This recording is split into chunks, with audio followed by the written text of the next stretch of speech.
Good morning, Professor. Good morning. Good morning. Tasneem, do you have any questions related to your project? Sorry, Professor, what you said? Do you have any questions related to your project work? I sent you the project, but you didn't approve it, so we didn't start any work on it.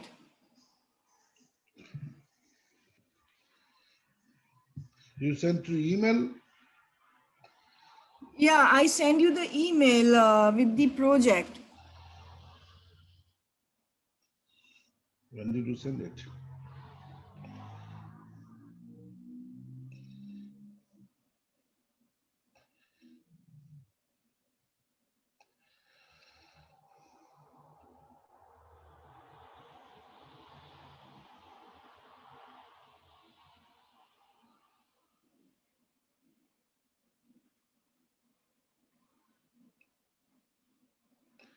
I got from Asadullah that nobody is responding.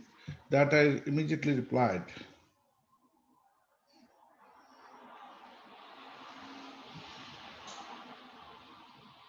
Morning. Uh,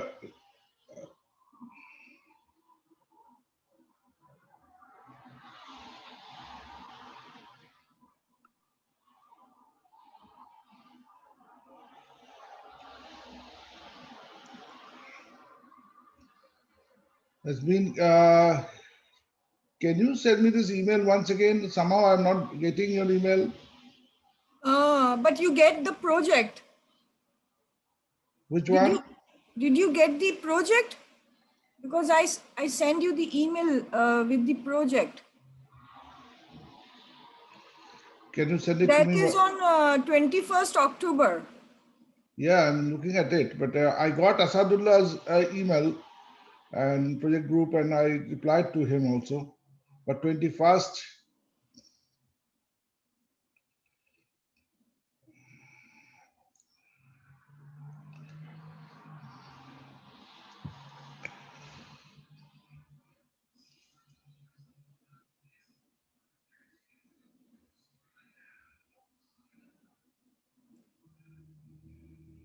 mhm,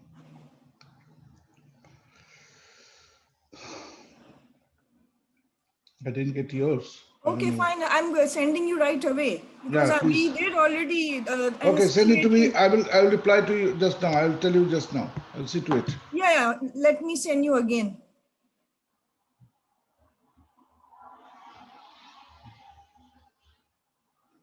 Okay, 1 second.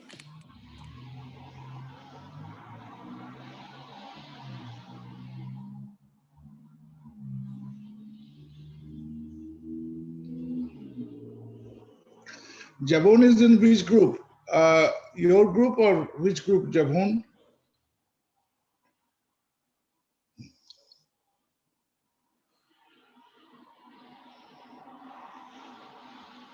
Hi, Jabon is there?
Testing, did you send me? I'm trying. I'm sending. One second.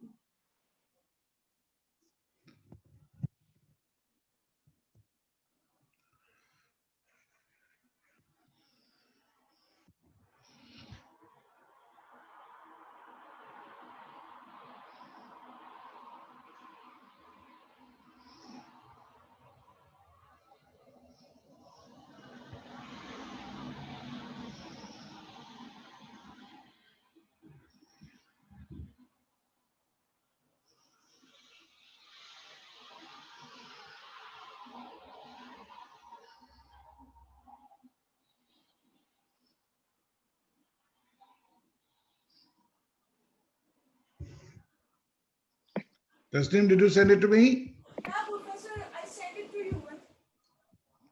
Oh, where are you sending? I'm not getting it. S. Mukherjee at middlesexcc.edu. Yes. Give me a second, Professor. No, I didn't receive it till now. I also sent in my class notes, and I Which didn't one? hear anything about that. Who is this? This is Mohammed Hashmi. What happened? I sent in my class notes, Class and notes, I don't accept through email because it is in the modules. Class notes are coming in the modules. they're in modules now. Yeah, there is the mod. Everybody's sending through modules. Okay, I'm gonna look at that right. Yeah, it is. See the announcement that it is written that everything has to be submitted in the modules.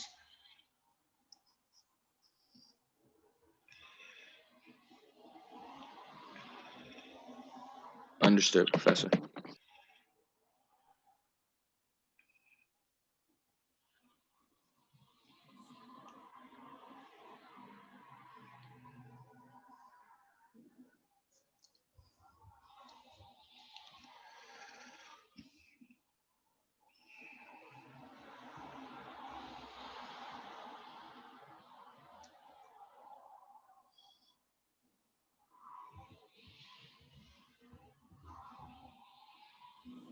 Okay, Professor, I'm trying to attach the file again and then send you again.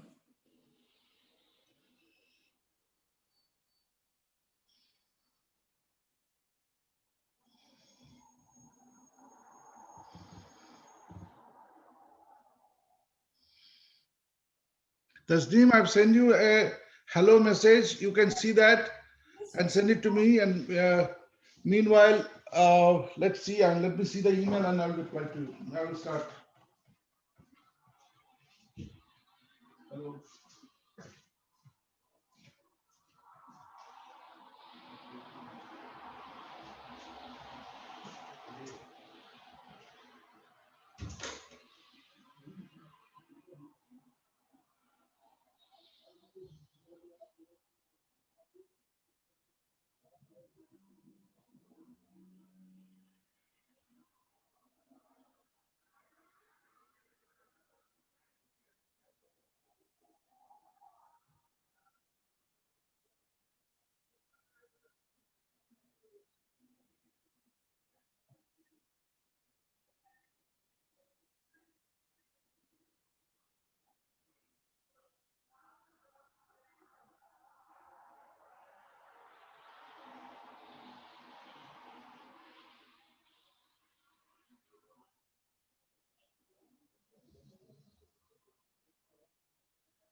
Hello, Professor.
Professor, I send you the email. Can Yeah, you I check? got it. I got it. I've already checked it. That's what I was doing on my other computer, big computers.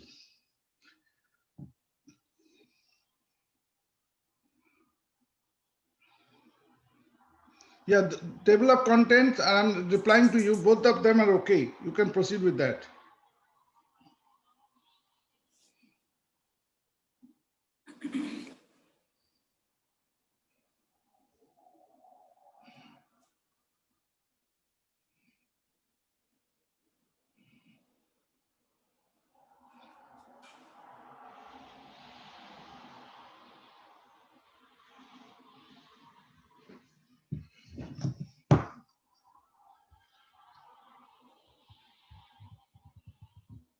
Professor, I'm still trying to get the emails of people in my group. I only got one person send me an email so far.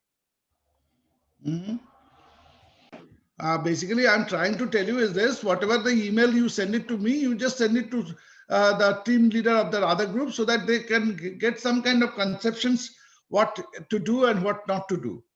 Basically, to provide them some. I'm not asking you to share with them in the way in the module or anywhere. Just send the email to them, forward the email to them so that they also know, because they're little confused. So I'm trying to give them some kind of guidelines since you are doing correct. So I want you to share that email so that they know what to do. Okay, Professor. You have no problem, isn't it? To send the email, you have no problem, isn't it? I don't think you should have problem. Okay. Today we are in chapter 7 and 30th of October. We are trying to understand the requirement of business skills for technical professionals. For technical professionals, what are the business skills we need? In these chapters, we will learn how to acquire and use business skills in the workplace. So initially we have to understand what is business skills, how to use business skills to identify and justify improvement opportunities, how to use presentation skills to communicate, advanced business skills for technical professionals. So business skills, what is the requirement for this desk service people who are technology oriented and technology savvy? What is the requirement of business skills? What is the requirement of their knowing business methodology process? What is the requirement of that? So today in our 7 chapters, we are trying to learn how these business skills are required for technical professionals who are basically into service desk professions. Technical professionals are increasingly being challenged to ensure that companies' technology enables it, complies, and customers to achieve their business goals. Usually, the people who are in the service desk, they are always challenged by means of technologically how equipped they are, how competent they are, how much they can provide the service instantly at a quickest method. So those kind of things they have. To do this, technical professionals must acquire business skills. They should have some business skills. Business skills are skills people need to work successfully in the business world, such as the ability to understand and speak the language of business, the ability to analyze business problems and identify improvement opportunities. What is the requirement? Why do we need to know the business skills as a technical person? We need to know the business skills because of the fact then we can talk about in the same language what the people is asking for. Suppose some company senior executive is talking to you, you can talk to him in a business language. You can talk to him using the requirements of the business organizations. You can speak to him in a much more intelligent way. The ability to analyze business problems and your identify improvement opportunities. How do you improve them? What is the way you analyze the problems? What are the methods of improvement? So those are the things you can talk about the business to them.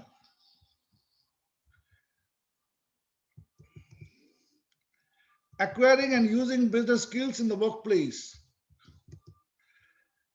Some business skills are useful and increasingly required for a number of reasons. The business world is extremely competitive. Trends such as automations and outsourcing means that companies have fewer job positions. People who have the mix of skills, including business and technical, soft and self-management skills, create the greatest opportunities for themselves.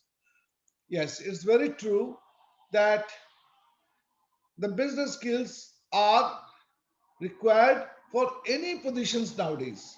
Though you are technologically sound, the business world is extremely competitive. Now the people are, any organizations, when they apply, when they look for the people, they, at least for one positions, they get 100 uh, your offers. They get 100 applications, resumes for that same positions.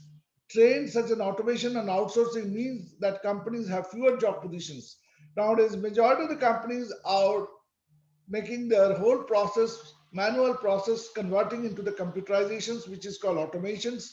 So the majority of the organizations are now converting into automations, and some of the companies are also outsourcing their requirements. So the job positions has been limited in majority of the organizations. So in order to get a job in any organizations, a person should have both technicals and as well as business skills.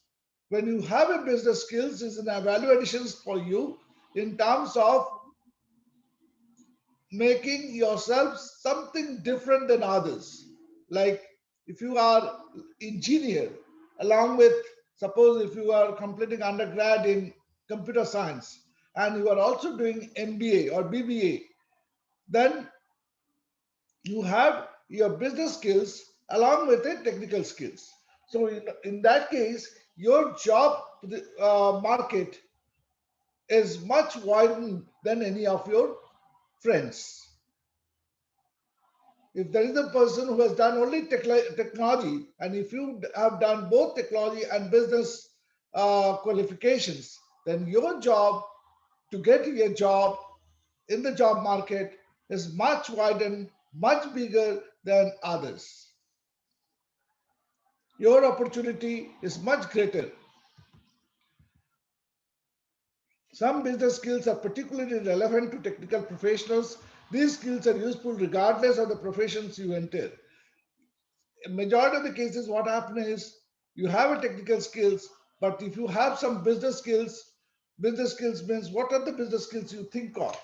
Something related to administrations, something related to HR, something related to your project management. Majority of the cases, if you have some backgrounds of project management, that is always good.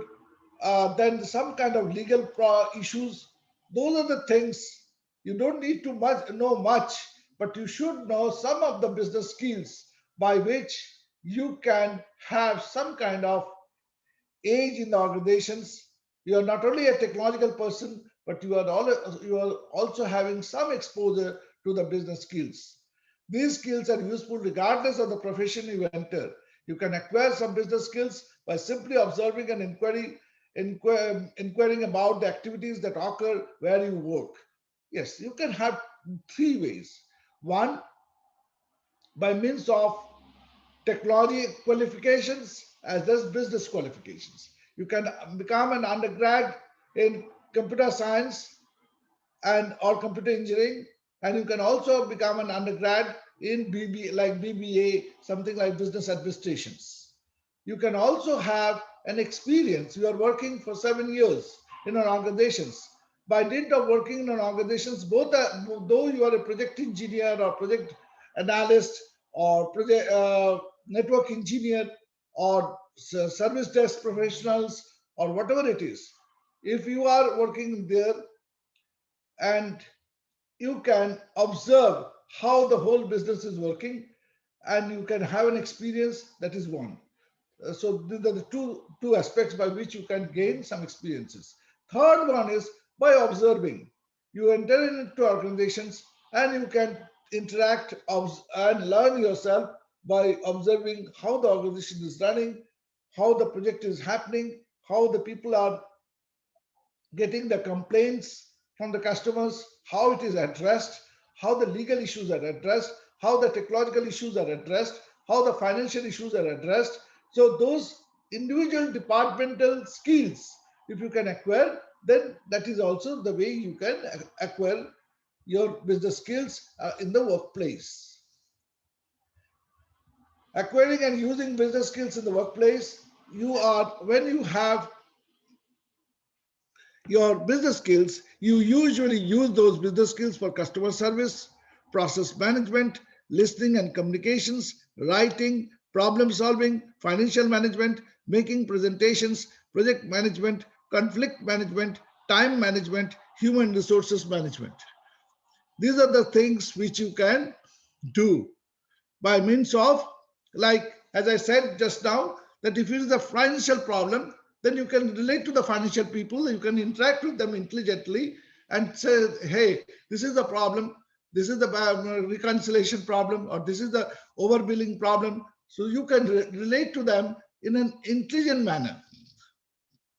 If this matter relates to writing something, some kind of commercial letters, you can write that. If it is a project problem, then you can write it. If it's a time management, then you can also understand that what is time management, human resource management. So all these things falls under the business skills. Acquiring and using business skills in the workplace, customer service skills such as understanding the importance of meeting customers' needs and knowing how to manage their expectations. Skills such as understanding the importance. How many students are there in the class today? Can I see all of you in the, can you unmute yourself, please? I can see only Tasneem Hello, here. Professor. Yeah, I'm here as well. Hello. Hi. Oh, Professor. This is a very important chapter. Please listen to it. Acquiring and using business skills in the workplace, like something like customer service, process management, listening and communications. What is customer service? Customer service, I have taught you the customer service skills such as understanding the importance of meeting customers' needs and knowing how to manage their expectations. It has been taught in our other chapters that how, when the customers call for a service, how you will address them, what is their expectations, how to manage them. Then the question comes process management. Then you are basically the need for people who have experience developing, documenting, and continuously improving process and increasing. Process management is something like when we work in any organizations, any kind of jobs, it has its own process. Process means a system. A system is not like something is a Bible. It's not that. It is basically in any organizations, whenever you work in a particular segment, the process is different than other segments. And where it happens only by experience, who have experience developing, documenting, then with the experience, you make the process into documentations.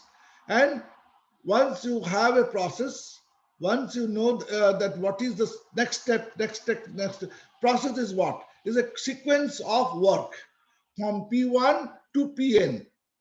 First step, second step, third step, this is the process. Means it's a step of works conjugated together, then we call it as a process or a system. When the system happens, then we have to have a documentations. Once we have a systems, once we have a process, we put it into documentation. Now, what is documentations? Documentation means we put it into writing, like a project work. We put it into writing.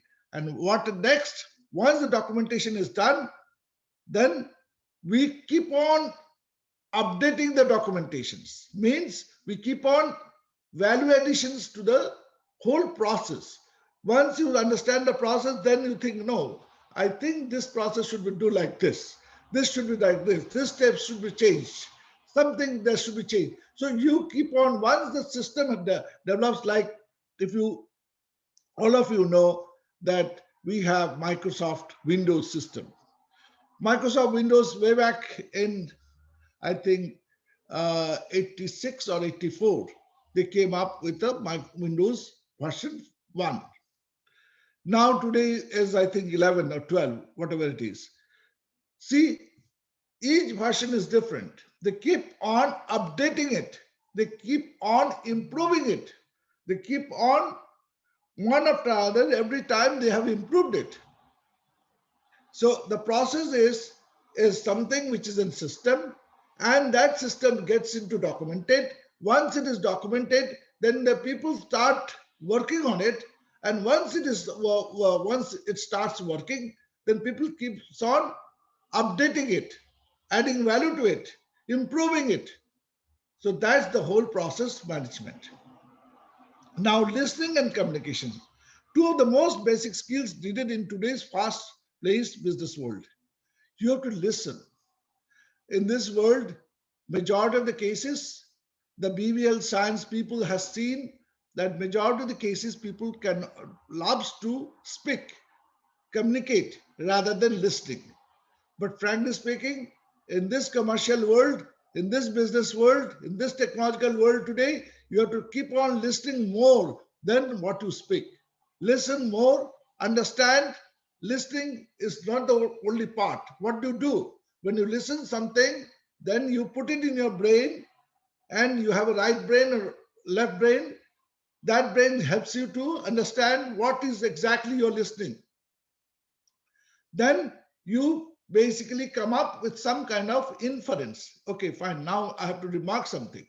So the more you will listen, the more your brain will work, and you can communicate to the people more intelligently. So it is always advisable to listen more and then interact with the people or communicate with the people more intelligently and more in a decision-making way. Because when you are working, your listening leads to decisions. When you are working something, you are a service operator. You are supposed to listen something, and then you are supposed to decide something. So the more you will listen, the more you will understand, the more perfectly you can decide. Writing, an increasingly important skills. These are the skills which, what we are discussing now, these are the skills, business skills, which people should know. Apart from technical skills in the desk services, apart from your technical skills, these are the skills people should have in place to manage your job. So what we said, customer service, second is process management, third is listening and communicating, fourth is writing. What is writing? Writing means, like today, you are listening to my class and you are sending me the notes. Exactly what is it says here. You are listening and you are looking at this PowerPoint presentations. With that, you are sending me the notes. Writing gives you the skills to, it proves that you have understand what you have listened. It proves that what you have listened, you have been able to digest it. And that digestion gives you to communicate through writing. If you can say something, but to say something and to write something is very difficult. When you say something, you can say, but when you start writing, you will find it is little difficult, because writing has got its own way to express. Writing has a language to express. Writing has the steps to express. So when you write something, it is totally different than verbal communications. You can write something via technologies such as the internet, or you can write something and communicate through internet, email, chat room, chat, all this process by which you can use the technologies and you can write something. Problem solving, imperative skills in the support industries, and value added and value additions, regardless of a person's professions. it's a problem solving skills are, which is always required, which are always required for problem solving skills are always required, like when you are into a job has a problem. Any job has a problem, whatever the job is. Whatever the job is.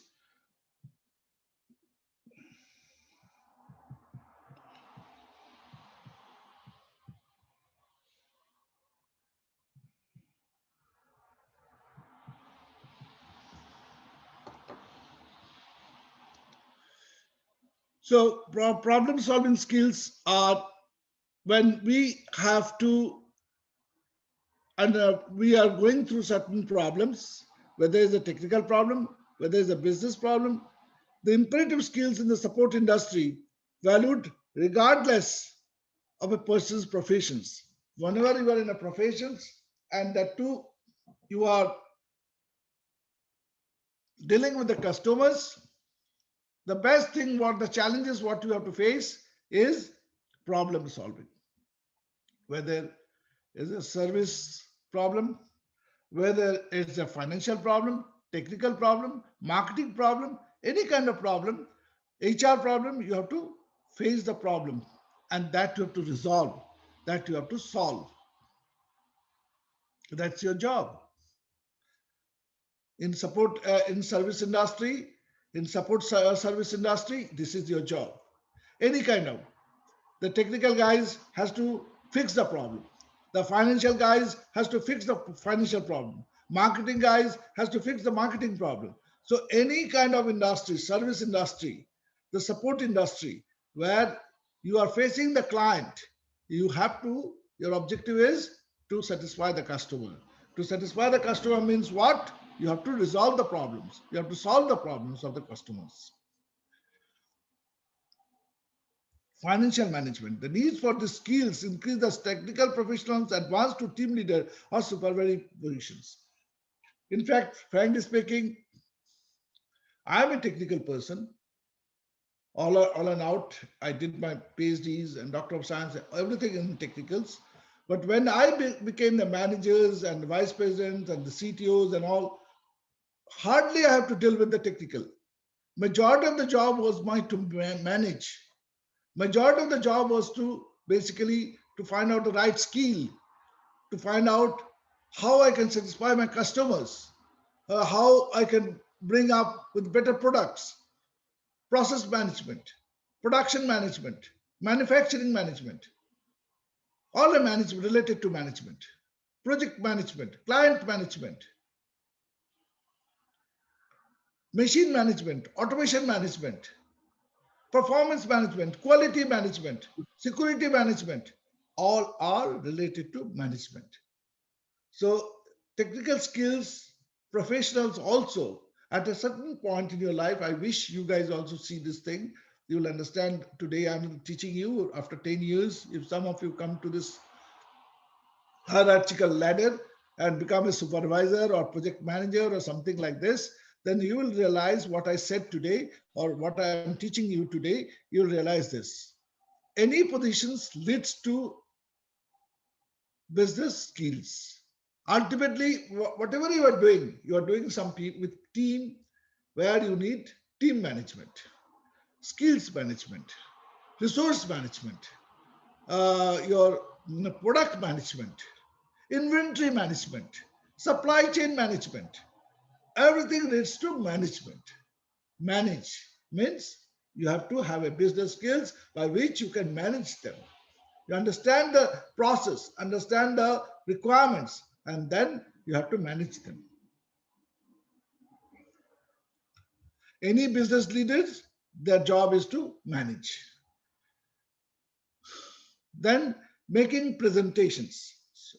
So now we spoke about writing, we spoke about your problem solving, we talked about financial management, now making presentations. Like you are doing the project, Tasneem and other our project leader, I have asked you guys to make a project work with your team, and then ultimately in the month of December, before you submit finally, you have to give a presentations. What is presentations? Any kind of job, what we do today, it has to be publicly announced or it has to be publicly demonstrated.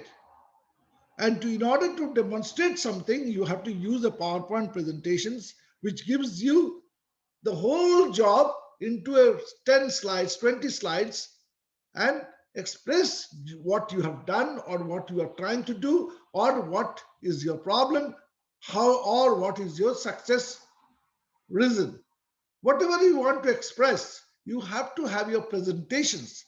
By means of presentations, usually we try to express our technology and business skills, problems, issues, and intent, what we are trying to achieve, what we are trying to accomplish, what is our inventions, what is our discovery, anything and everything we want to show to the people, to the outer world, or to the other team members by means of some presentations.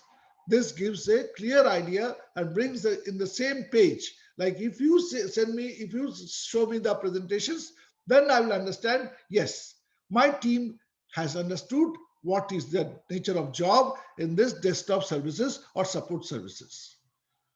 What is the objective? Why I give you this presentation project? Because at the end of the day, with this course curriculum, you should know what is the industry requirement. What is the requirement of the industry? What is the requirement of support service guy in the industry? What is your role as an individual role? How do you take care of all other services? How to work together? What are the ways you should do the teaming process? So all these things, if you see the TOC, these are the things by which you understand the industry. I'm not saying that you will understand 100%. With this project work, at least you will have some conceptions about the industry. That is the reason for which we do the project work. And on doing the project work, it has to be illustrated to the people, to the public, to the, like here, in case you have to show me, and that I will translate it to the marks and also take the copy and submit it to my chair, so that this is the project work has been done. So it is a kind of recognition of the students that they have done the project in this class. Basically, this presentation gives you and you yourself to understand what you are thinking. When you show something, when you give something, then your ideas makes more clear. A presentation makes more clear than to understand something by yourself. When you present something, then you feel confident. When you feel confident, that means you understood the whole thing. Without understanding the subject, you cannot present anything.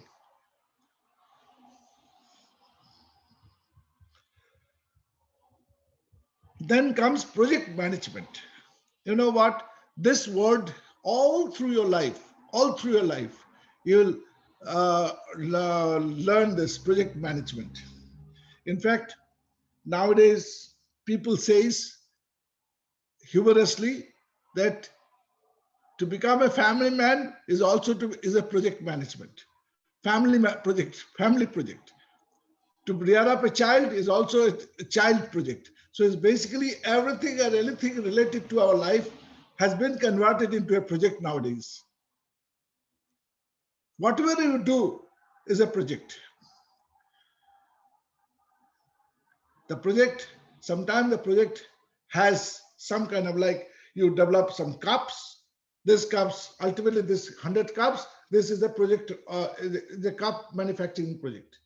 So at the end of the day, how many materials it requires, how many output you get. So this is the manufacturing project. Projects are of different types. It could be a manufacturing, it could be a service, it could be a financial, it could be a IT, anything and everything relates to the job can be converted into a project. Doesn't need to an earlier people used to think that project means you develop something, or you can see something, that yes, physically you can see something. It's not that. Project means whatever you do has input and output. Project means the whole project stands for, what is project? Project means where when you have some inputs, you provide some inputs and you get outputs. In case of service support, what is the inputs? Input is the customers, whatever the complaints they're giving, that's your input. And output is that you give him some result. You fix the problem, that's your output. So that's the project. Maybe a small project, but it is a project. I complained to the AT&T. AT&T resolves my problem. So what is the project? It is a Professor Mukherjee's project to AT&T to resolve his email problem or internet problem. Maybe it's a small problem. Maybe it's a small project, but it is a project. Project relates to a client. Project relates to inputs.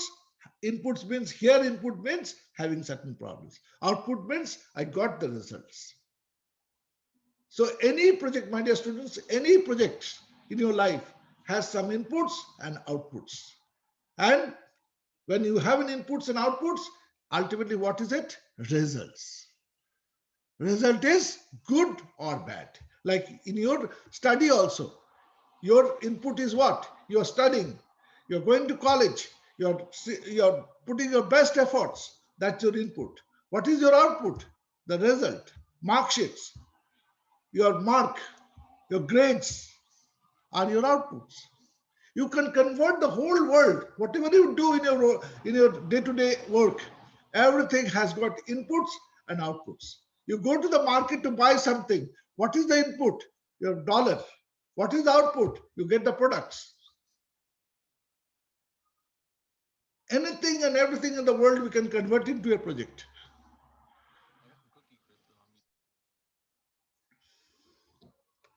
An understanding of concepts makes it possible for a person to be effective, whether he/she is a member of a project team or responsible for planning and managing project. So now, when you do a project, like here, Tasneem and all other people, and your, what is the other guy name? I forgot. I'm sorry. You guys are trying to develop this project, and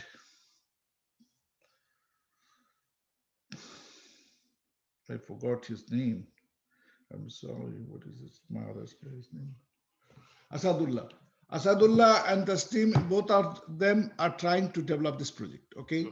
Now, project management, they're trying to do the project. So in his project management, what they're doing, they have a project team. They're trying to identify the project team. So I did the project team. And now we are trying to, what Tasneem and Asadullah is basically trying to identify the job, and then he is identifying the task and then making it responsible to the individual person, that these persons are responsible, and making a planning. What is the planning? That this project has to be completed by 2nd of December. How can it do that? Who is going to take what responsibility? So whenever you have a project, as I said, project has inputs. The inputs are, what is the job? Who is going to do that job? So you have to ask yourself, when you have a project, what is the job? First question, what is the job? What is the work? Who is going to do that? What is the skills required? How much time it will be given? At what cost?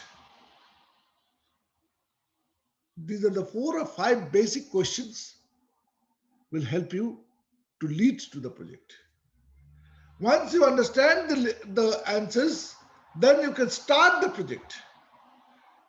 Then you can, and also, what is your objective of the project? Sorry, there's another major point is, what is the objective of the project?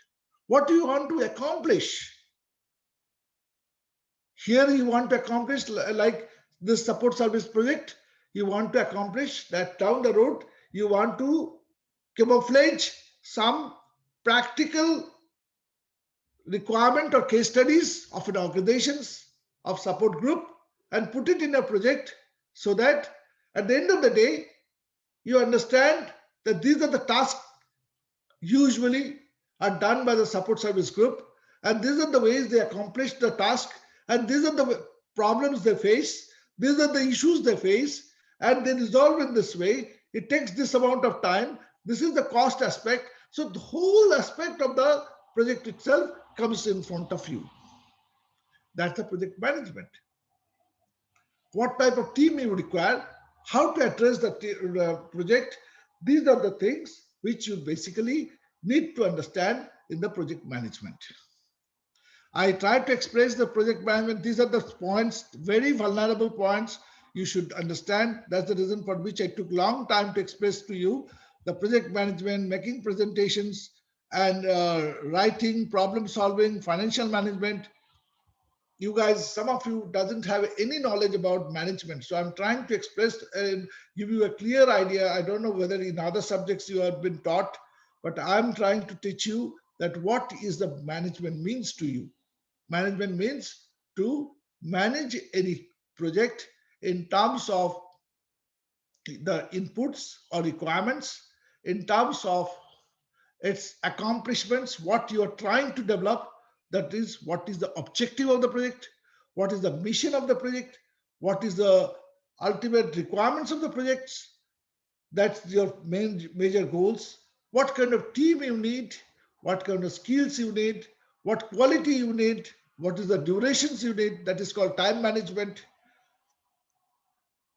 In case of project management, as I said to you, inputs and outputs are the fundamental things, but there are certain bottom lines are there, which is called quality management, time management, resource management. These are also very fundamental points which need to be taken care of in the project management. Without quality, no project stands. Without time management, no project stands.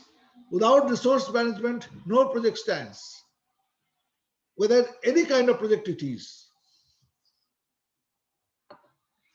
Conflict management, an important skill, particularly when working in a team setting, an excellent skill that can be improved with practice. Conflict management means what happens is usually when you reach to a supervisory level, you can come across with those kind of experience that you have a team of people, 5 or 6 people. Some of them are extraordinary. You give them a job, he delivers it tomorrow. Some of them, they slips with the job. They take the job and vanish. You don't know what they're doing, what is the problem, what is the issues, whether they need support of you, you don't know about it. Some of them are very extraordinarily clever. They don't do by themselves, but try to do through somebody else. So those kind of people, you'll conflict with them, you will come across with them. But as a supervisor, as a person in charge, you cannot fight with them. You are not, your objective is not to fight. Your objective is to make them work. Your objective is any leader, any supervisor's quality should be not to fight. Your job is to make them work. If they have a problem, you have to resolve. If they don't, usually one thing I have seen in my life, that when people are not taking interest means they are not getting interest to the subject. They're not getting interest to the project. They are scared. They're scared. When you get scared, like I myself cannot swim. I cannot swim. If I go to near the pool, I get scared because I don't know how to swim. So this is the way the people, when the people avoid something means they're scared. Scared of what? Scared of that particular skill. Since he doesn't know this, I'm giving you a very honest example. I get scared when I go to the pool that if I fell in the water, I don't know how to swim. Same thing.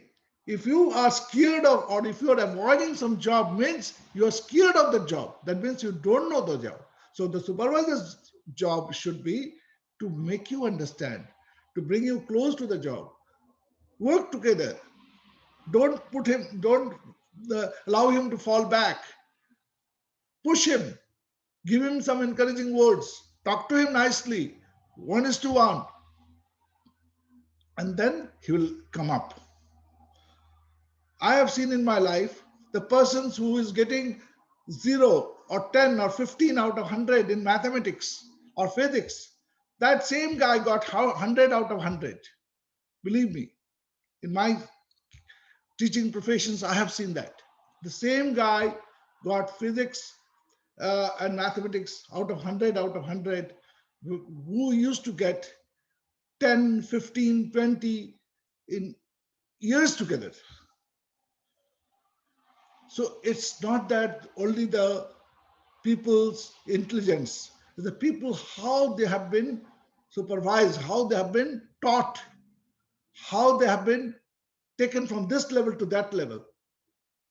So it's the majority of the task of the supervisors or the people or the mentors or the leaders who are basically cash holding their hands and trying to teach them, give them orientations. And during the orientation process, it has to be a two-way traffic, like interactive. The leader should understand that, yes, this guy is accepting it, understanding it. It's not like one-way traffic.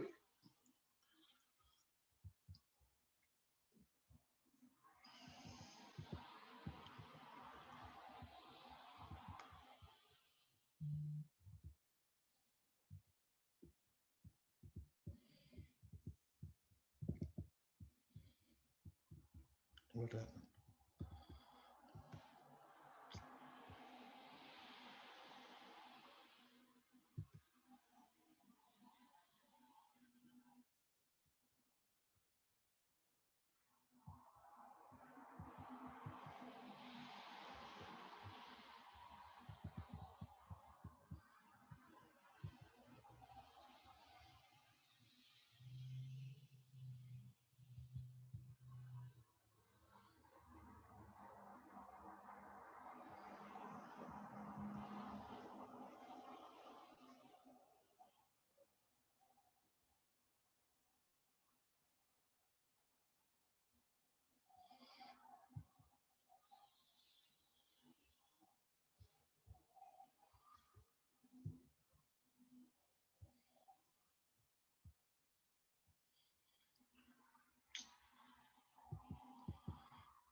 So we understand what is conflict management and important skills, particularly when working in a team setting, and excellent life skills that can be improved with practice. Usually conflict management can be, as I said, it can be increased by means of practice. It can be improved through by means of practice. Time management is also part of the skills, business skills, which one should have. That is a critical business skill that enables people to feel in control and motivated. Like today, you are doing this project work. Yes, you can do the project work. You can take 6 months time. You can do the project work in 2 months time. You can do it in 1 month time. So you have to have a time management. So you have to distribute the job. You have to allocate the job. You have to give the responsibility of the individual team members. And then you have to allocate them a time also. Without the time management, no job is done. You know that in a racing, you can run very well, but I can run little faster than you, Or my time, I took 13 minutes, 10 seconds, and you took 13 minutes, 15 seconds. I am first, you are second. What? With for 5 seconds difference, you are second, I am first. Because I did the time management from the inceptions very nicely, and I finished it in a much quicker time than yours. Same thing in the job also. The time management means the guy who can perform the job in a particular time, in a definite time, without wasting his time, and he performs the time in a proper time as per the schedule. Each job, when you go to the industry, you'll see each job has got its time. Like in support services also, the internal management gives you a time to work. They give you a definite time that yes, you can call, you can take time to support the guy within.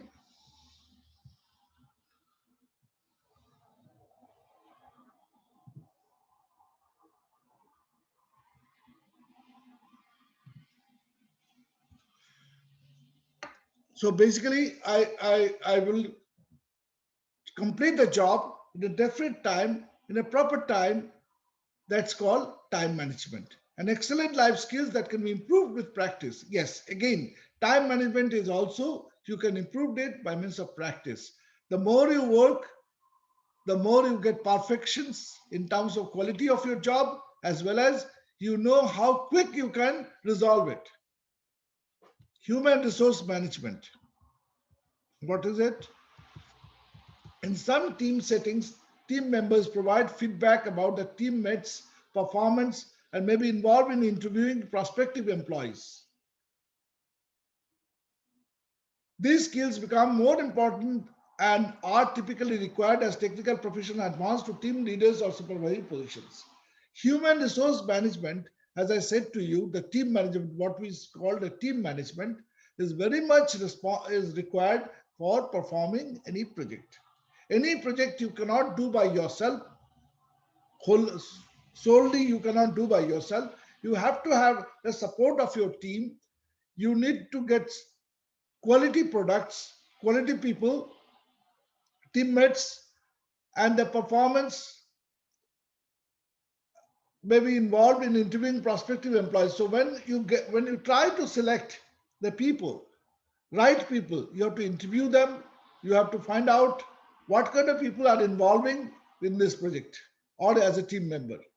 The skills become more important and are typically required as technical professionals advance to team leader. So in a supervisory level, your job is not only to identify the project, your job is not only to identify the time it will take or quality of the product you need to develop, but at the same time, you have to identify your own people, how proficient they are, how quality oriented they are, what is their experience, and whether they really will be helpful to you in your project work or not.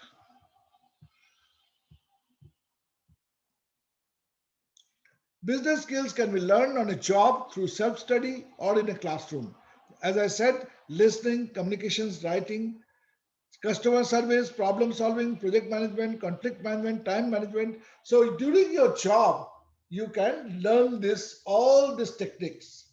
These are the routine techniques which come across in your job, and each and everything can be resolved, can be learned in your job time. Skills such as financial management and human resources management are also important and become even more important as people advance in their careers. When you are in a leadership positions or you are working in a certain organizations where you have to deal with some team members, then not only customer service, problem solving skills, project management, conflict management, writing skills, time management, communications management, all these are prominent factors for your job. Apart from that, you should have some skills. in terms of financial management. My dear students, any projects in your life, small or large, whether it's a service, whether it's a technology, whether it's support service, whether it's technology oriented, whether it's a manufacturing, financials, anything in this world, ultimately the bottom line is certainly to complete the project in time, with quality and as per requirement. At the same time, the most important is financial management. At what cost you developed it? At what cost you provide the services? I can give you the best service putting 10 persons. That means 10 persons multiplied by the salary. Again, I can give you the best services as applicable as possible with 2 persons. So multiplied by 2 of their salary. So which is effective? I am satisfying the customers with 2 persons as a supervisor, and I am satisfying other customer, same type of customer, same services with 10 persons, devoting 10 persons. I'm giving a salary of 10 persons at the end of the day. So which one is good? The number one is much more effective for the organizations. Why? I saved a lot of money to the organizations. So that's called financial management. At what cost? At the end of the day, when you develop a project, small or big, any kind of project, any kind of type, any types of projects, ultimately the bottom line is at what cost you have given the project, at what cost you have given the services. You have taken 15 minutes or you have taken 120 minutes. Ultimately, the bottom line is the company is paying you for hours, $15 per hour, so $25 per hour.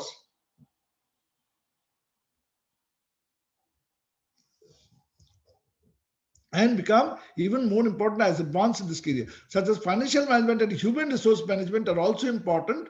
So you should have the skills in terms of financials and human resource management.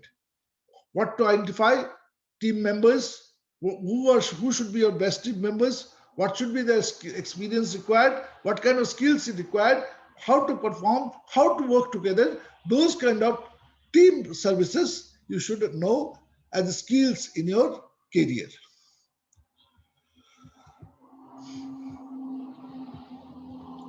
Now something more. Till now we have whatever we spoke is something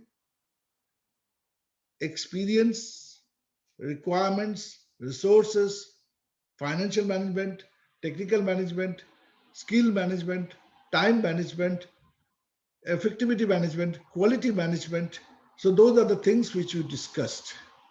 Now we are talking something abstract in sense which cannot be produced. It comes from inside.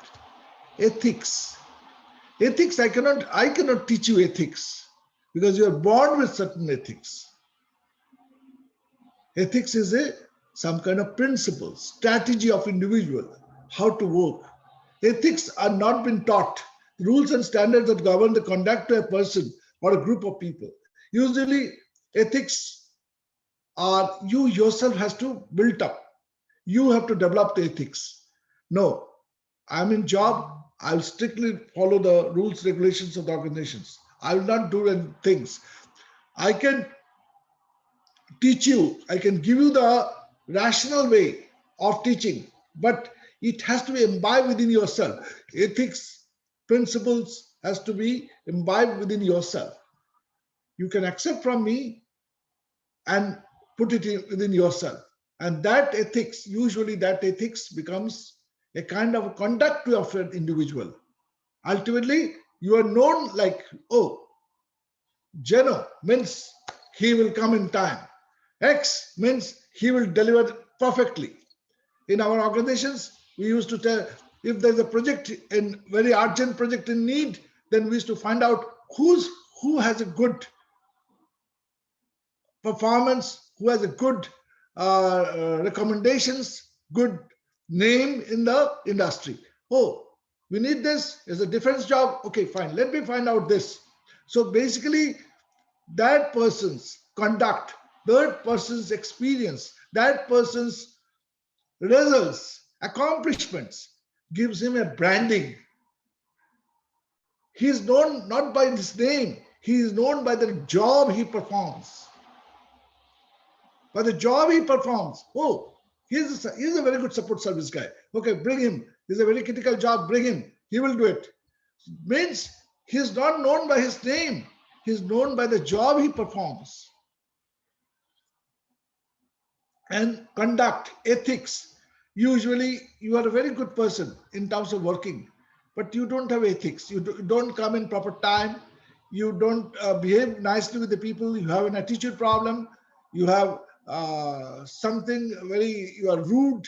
So those ethics also comes into your behavioral ethics. Behavioral science is the part of your whole job career. I've seen in my life that many people who are very efficient, very nice, very experienced, but at the end of the day, they're very rude, their attitude problems, and they're very disliked by the people. Nobody wants to take him in his team. Oh no, he's good, but you know what? It's very difficult to deal with him. Hard not to crack. So this is the statement given by the supervisors. Oh, he's good engineer, but he is very rude. He's very rude. It's very difficult to make him work. Ethical behavior is behavior that conforms to generally accepted or stated principles of right and wrong. So this is the ethical behavior. Helps you to understand what is right and wrong. As I said, it comes from the inside. I can teach you, but how much you will accept it and put it inside, that's up to you. The policies of a department or a company dictate what is right or wrong behavior and may vary from one department. The policies are different. Ethics is different. Now the policies is different. Ethics mostly individual. Policies relates to the organizations. Policies means we've set up rule. You have to come this time. You have to do this. You have your performance guidelines is this. Quality guidelines is this. Supplying material guidelines is this. Purchase guidelines is this. Financial guidelines is this. Project management guidelines is this. So those are the policies. Guidelines means the policies. The policies are of individual department, are done, and they fixed up in the organizations what kind of policies or rules has to be taken to the next step. Okay, guys, till now, is there any questions? I kept on saying I didn't ask you. Any questions? Please feel free to ask me. Hello, guys, any questions? No question. Okay. No, Professor. Yeah, go ahead. Hello. Yeah, no questions. Okay. The business skills required for a service desk job based on. So now, as we have explained the whole thing, that what kind of business skills you require is very interesting. You know, and frankly speaking, today, the way we are moving towards the technological advancement, very soon you will see we are becoming an automation machine. We are becoming a machine. Our job is mostly to work with the system. If you think for a while, you will see the whole computer system, the way it is coming up, the whole software, applicational softwares, the way it is coming up in individual sectors, in any domain, is based on its requirements. So we, the people who, whether you are an engineer, whether you are a support service person, or whether you are a financial person, you are becoming a slave to the system. You are becoming a slave to the system. Why I'm saying slave? Because you have to just follow the system. You have no authority to destroy the system. You have no authority to dictate the system. You have no authority to bypass the system. You have to obey the system, and mostly the systems are right. because it is based on a lot of trial and error methods. So you have to just follow the system. If it's a hospital management system, you have to follow that. If it is a financial management system, you have to follow that. If it's a support service management system, you have to follow that. If it's a supply chain management system, you have to follow that. So any system, ultimately, if you see any person who is working, whether it's a banking, whether it's industry, whether it's a corporate, whether it's a retail, any industry today is governed by certain applicational softwares where people are slave to it. You have to just maintain it. You have to just obey it. You have to just perform it with the system, with the flow of the system. So the business skills today, the technological, I'm trying to teach you this, the technological skills are little going down. Now the business skills are coming up, where you have to understand the whole system, whole methodology, whole process, whole requirements, problem solving techniques, change management, how to, these are the things which you will understand when you do the project. These are the things very soon you will understand what is change management, what is time management, what is quality management, what is productions management, process management. The business skills required for a service desk job vary based on the industry in which the company is engaged, the job category, the specific skills of a company requires are determined by the company's job descriptions. Basically, when you become, what's the business skills you require for a service desk? It is fully dependent on what kind of industry you are working in, the industry in which the company is engaged. So what kind of industry you are? Industry means what? It could be a telecommunication industry. It could be a your beverage like Coca-Cola, Thumbs Up kind of things.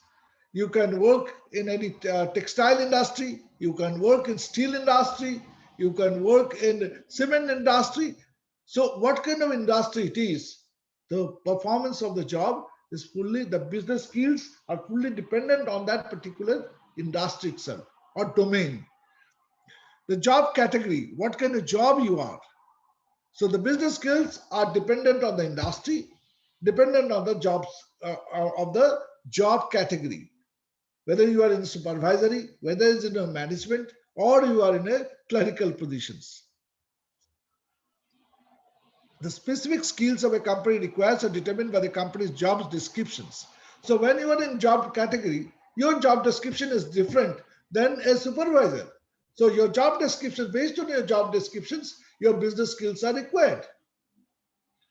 Most employers do not expect technical professionals to have fully developed business skills when they first join the workforce. Yes, it's very true. Then when you join any organizations as a technical person, usually organization doesn't expect from you that you will have you are competent enough both in technology as well as in the business skills. Business skills, as I said, can be grown, is a evolving process. The more you work with an organizations, the more you know 360 degree of the organizations, like everything, tidbits. Not that you are very, you cannot you become a competent person staying as a support service. You cannot become a financial management guy. You cannot become a marketing management guy.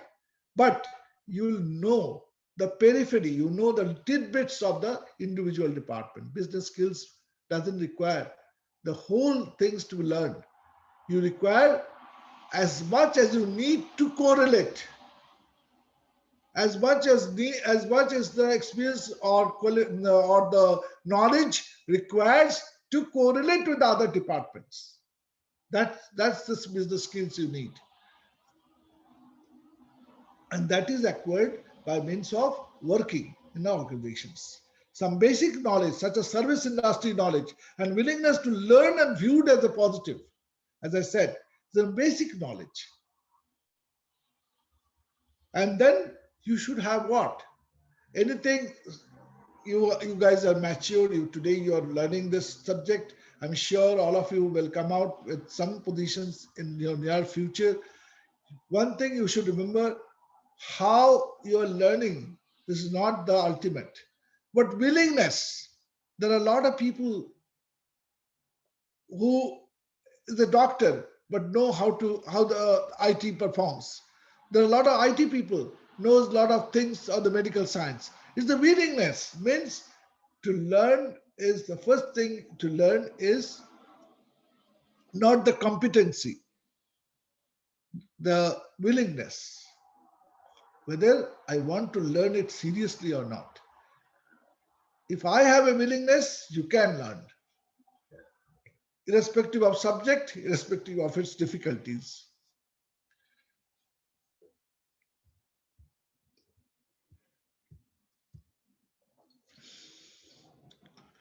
Some companies also desire industry knowledge or business skills that are unique to the industry or professions the service desk supports. Some companies also desire industry knowledge. You require industry knowledge or business skills that are unique to the industry. Yes. When you work on certain organizations, each organization has its own jargon. Jargon means what? Some kind of business language, what we call business jargon. Each industry has its own way of handling. Each industry has own requirements. Each industry has its own milestones. So we have to understand each industry's the different aspects. So skills, the business skills are also varying from industry to industry.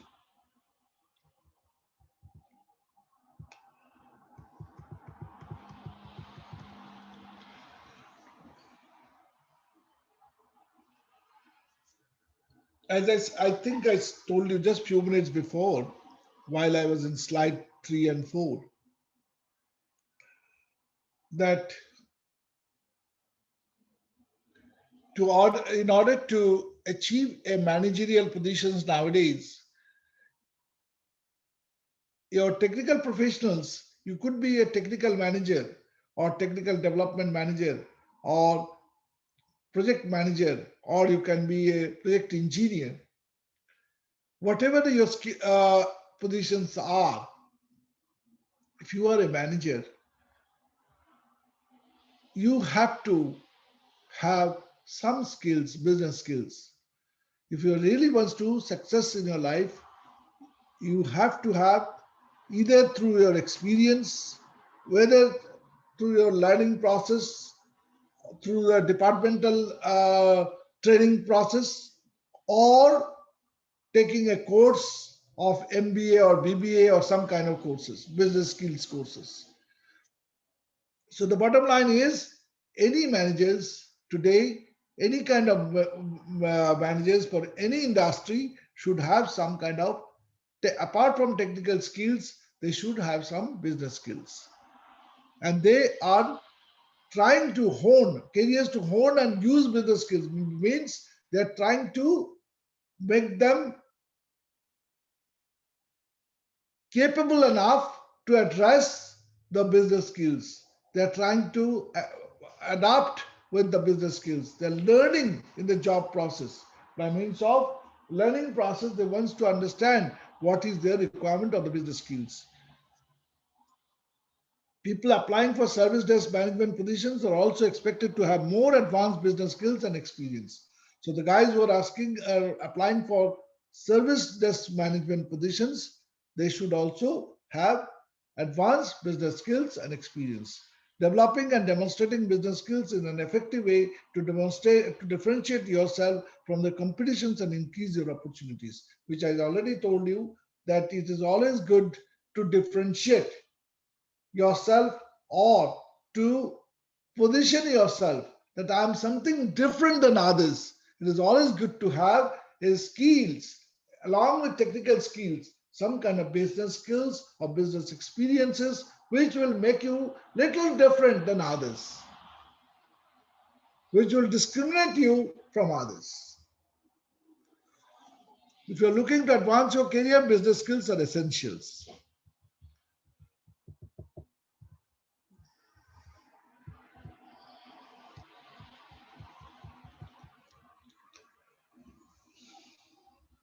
understanding the speaking and language of business. The term business has many meanings and encompasses a broad range of disciplines. Students, do you need any break or I should continue? Guys, do you need any break?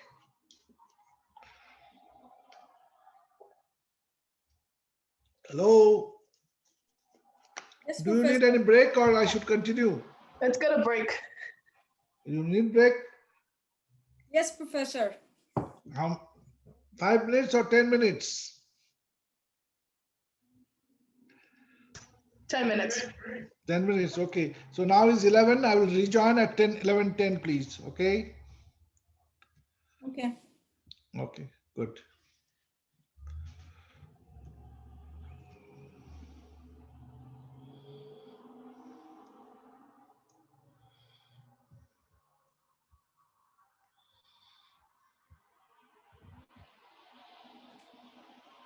Yes, I am back, Professor. Okay, let me start because we have to finish this chapter. Yeah, I'm back. Okay, so the term business has been the meanings. Now, what we are trying to learn here, we have already learned what are the skills we need for business skills. Now, the term business has many meanings and encompasses a broad range of disciplines. Business, a commercial enterprise or establishment, has a profit as a chief aim. The term may also be used to describe a person's occupations, work or trade, non-profit, and the skill. So we have spoken about business skills. We spoke about business skills, business requirements, business opportunities, business responsibilities, business support groups responsibilities. But what is a business? A question comes to our mind, what is business? A business is a commercial enterprise or an establishment. So is the business run by government rules and regulations. It has a name, it has a registration number, it is enlisted to the government, state or federal, and it is basically a commercial entity or establishment. What ultimately business wants to do? What do you want to do through a business? You want to invest some money, whether your personal money or bank's money or investors' money, and then what you want to do? You want to invest, you have to either you want to give some service or you want to develop some product, or you want to do some research and ultimately develop a product. So basically the bottom line is that you give some kind of services and get some money out of it. You invest $10, you earn $15. Profit is 15 minus 10, $5. So that $5 is your profit. So business means investment and return brings you profit. What we call ROI, return of investment.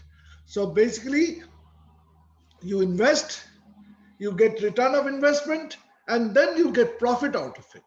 So return of investment minus investment equals to profit. So you get the profit from any business. Any kind of business has its own profit. So you have to, that's the reason for which we called the CEO of the organizations is sometimes called profit manager.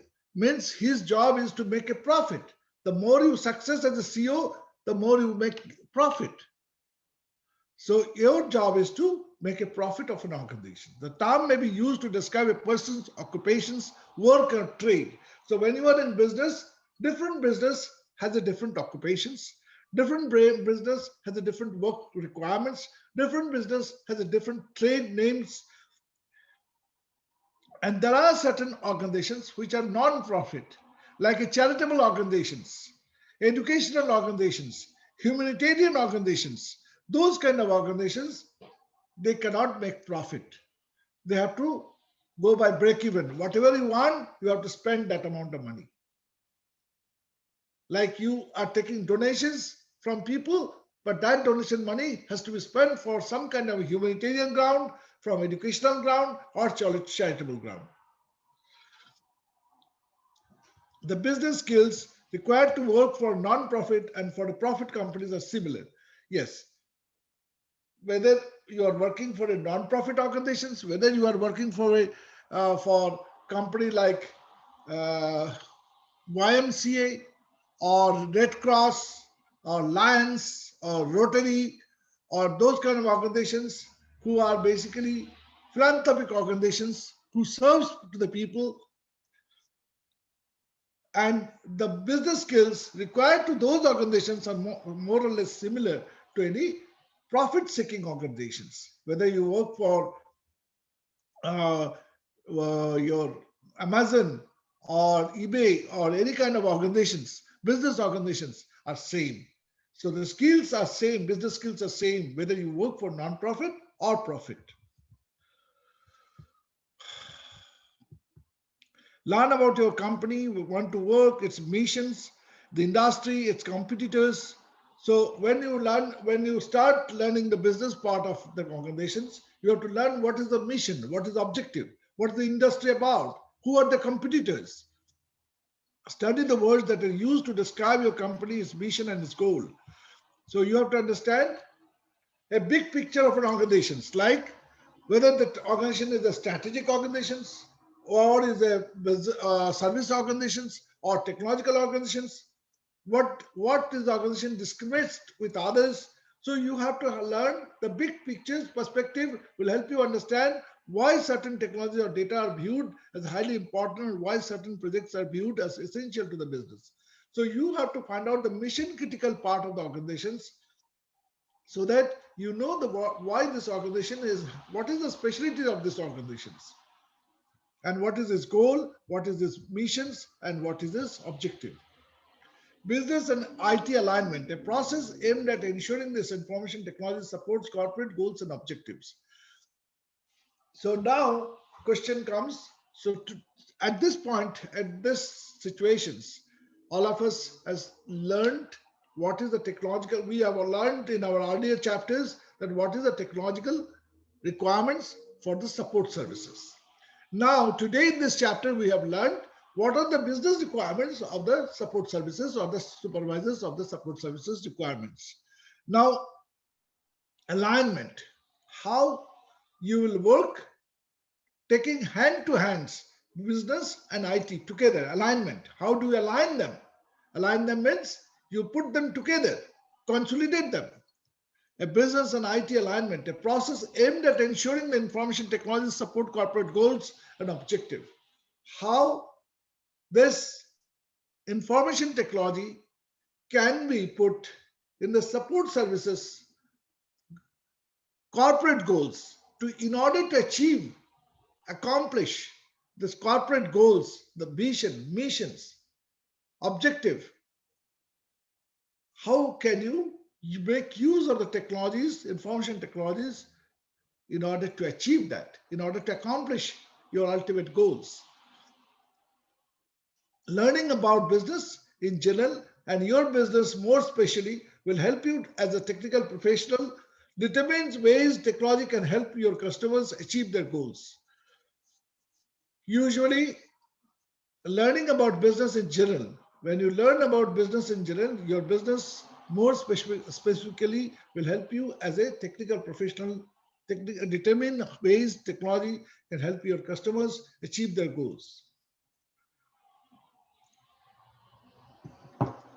When you learn about business in general, your business more specifically will help you as a technical professional determine ways technology can help your customers achieve their goals. So when you are in business, your objective is learning about business more specifically, means you should learn the whole industry more minutely, so that you as a professional, technical professional, you can determine, you can understand, you can find out the ways how best technology can be useful, how best ways the technology can be implemented for the customers' satisfactions, customers reaching to the customers' goals, to satisfy the customers. What is the best way you can do it? Technical professions who understand business can help business people understand available technologies and how best to use them, ensure the new technologies when introduced offer real value of the business. So basically, when people understand available technologies, so in order to make people understand, you have to make them understand what is the available technologies you have, how best you can use them.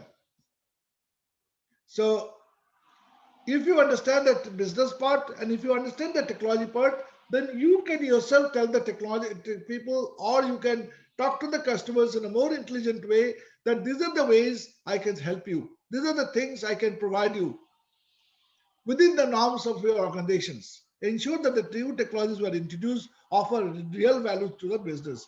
So your objective is how you can balance between the technology part and the business part in order to provide the best customer service, again with your terms and conditions of the policies of your organizations.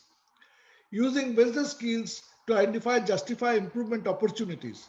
People working the service desk hear day in and day out from customers who are having trouble using technology. People are using day and night these technologies. They're facing a lot of problems. They have a unique opportunity to support the goals of business by working hard to eliminate or minimize the impact of business problems, identify improvement opportunities. How you can improve your job skills, how you can uniquely find out the opportunity to support the goals of business, eliminate the impact of business problems, identify improvement opportunities. So your job is to basically find out how best the customers can use technology without getting much trouble in the technology, how the best support you can provide in terms of technology in handshaking with the business skills, and in order to give them to minimize the impact of business problems. So the business problems, whatever you are facing, how you can minimize them and how you can improve the opportunities of the service support.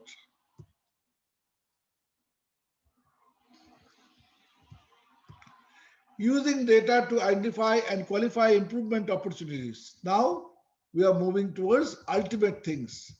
You are talking of technology, we talked about the business. Now we are talking about the data part. What is the data part? When you are talking of the service part, this has two dimensions. One is the service dimensions, which has the business skills. Another one is the technological skills. When you bring together, what it develops? It develops some kind of numbers. What is the number? Like how many people were there to develop, to satisfy the customers? What was the customer's billing amount? How many problems the customers faced in a year? So there is accounting data, there is a human resource data, there is a quality data, there is you maybe use certain technological spare parts. So the cost part towards the technology spare parts, that is inventory. So different data are there. When you are trying to satisfy a customer, you have to have some kind of data at the end of the day. With your business skills and the technological skills, what you are putting it together, that derives some kind of data. Service-based tools and technologies are useless if they do not provide and produce meaningful information. Yes, you are using certain system management, technological management, support service management, and these management tools are ultimately achieving, providing certain data, informations. The information is nothing but data. This information is used. Analysts play an important role by collecting data on a daily basis that becomes information. Yes, as I said, all the raw data converts into a informations, and that informations could be financial informations, That information could be a technical information. That information could be client management information, time management information. Many kind of informations can be derived by means of achieving those data through different tools, support softwares, technological softwares. Without the meaningful informations, these tools has no value.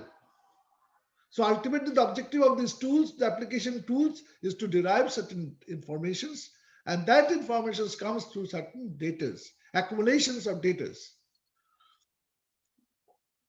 These information is used to track outstanding incidents and service records, as is said, that what was the outstanding records, what is the outstanding incidents, what has happened, how many of them has been resolved, how many of them has not been able to resolve, how many of them has been resolved by the own industry, how many has been resolved by the outside industry, third-party industry, measure the overall performance of the service desk, measure customer satisfactions within the company. So these are the data which provides you to understand what is the performance of the support service group. So the corporate can take decisions. Hey, our support service group is doing good. So okay, so let us put more money into it and buy more softwares so that they can give better service. Measure customer satisfactions within the company. Failing to record events and activities accurately and completely can have very negative results for the company, the service desk, and the service employees. Yes, this is becoming a major area of an industry today to accumulate the informations, the data, the day-to-day data from the dawn to dusk of the records, events, activities which is done by the support service groups, which will help you to understand how many customers you are making happy, at what cost, how many people are involved, what is the money investment has been done. So those informations will be derived from this particular data informations.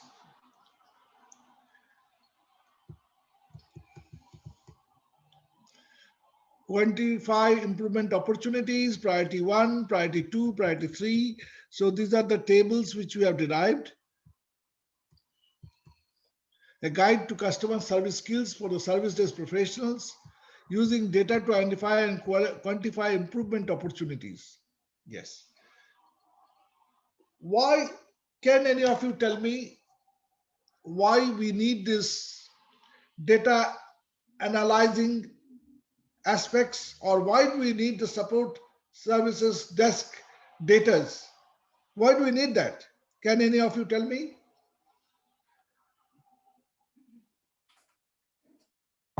Any students, do you have any idea why do we need the data, day-to-day data for this customer service support services data? Why do we need that? Why do we need to analyze them?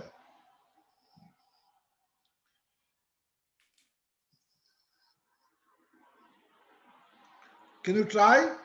Students, do you know why do we need?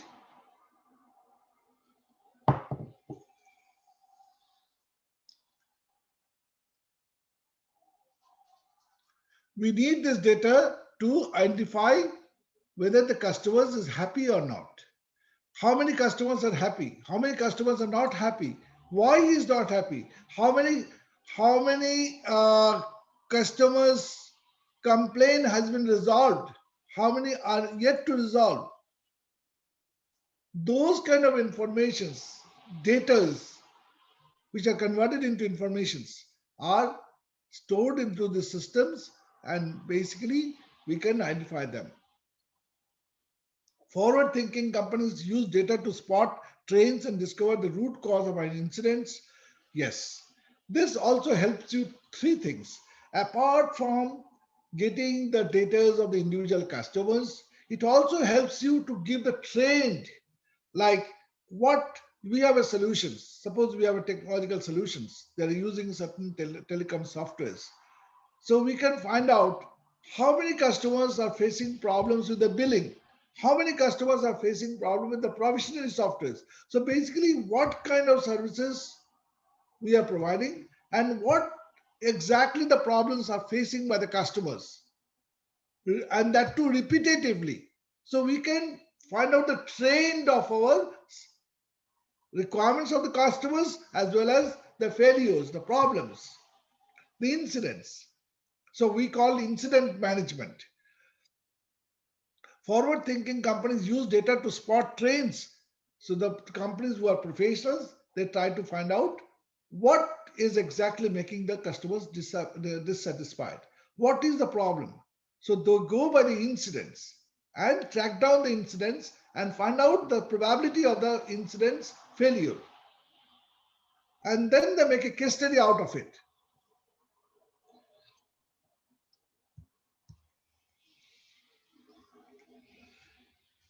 People working in a service desk can continuously capture the data and information needed to determine successful service desk design and implement process technologies that enable them to capture and use customer information efficiently. So what they do is they capture the data and analyze the data. People interested in support industry career must learn how to interact data and share and add value to the information. Basically, your job should be how to capture the data and how to make use of the data. Performing trend and root cause analysis. As I said, the root cause analysis, if you want to find out what is the root cause analysis, means what is the root of any incidents. When an incident happens, you should have some, invariably there is some problems which is in the root cause to that problem. So we can find out performing trend analysis. We can find out trend analysis, a methodological way of determining when possible forecasting service trends, how the problems have been resolved or what is the problems they're facing, what was the service desk has given to them, and trends are positive or negative, how many positive times they have been able to satisfy the customers or resolve the problems, how many times they couldn't resolve the problem. Trend reports provide service desk management and staff of information needed. This basically helps you two things. It also helps you the customers' requirements, customers' incident management, and also it helps you to understand whether the staff given to the support service group whether is adequate or not, whether more staff is needed to provide services to the customers. Formulate improvement plans, communicate achievements. How will you formulate an improvement plan? Means how will you improve the system?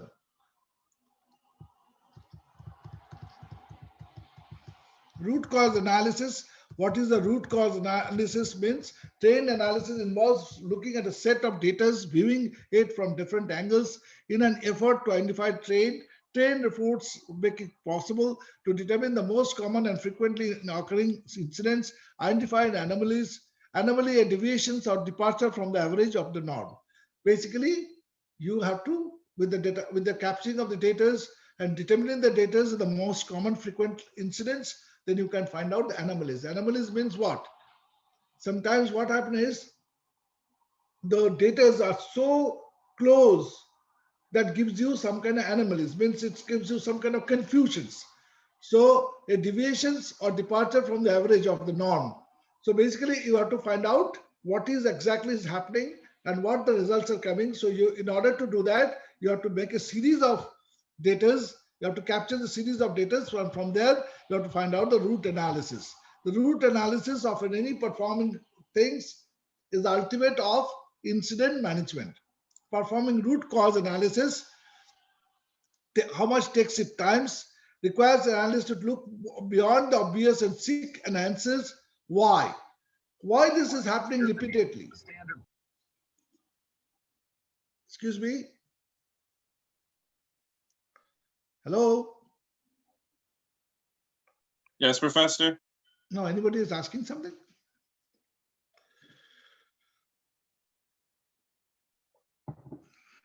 Performing root cause analysis means what is the root of the particular problem. And then in order to find out the root, determine the root problem, what you have to do, you have to find out takes time, how much time it takes. Require analysis to look beyond the obvious and seek an answer. Why is happening? Ultimately, you have to answer yourself why it is happening repeatedly. In a particular incident, sometimes it happens repeatedly. Why it is happening?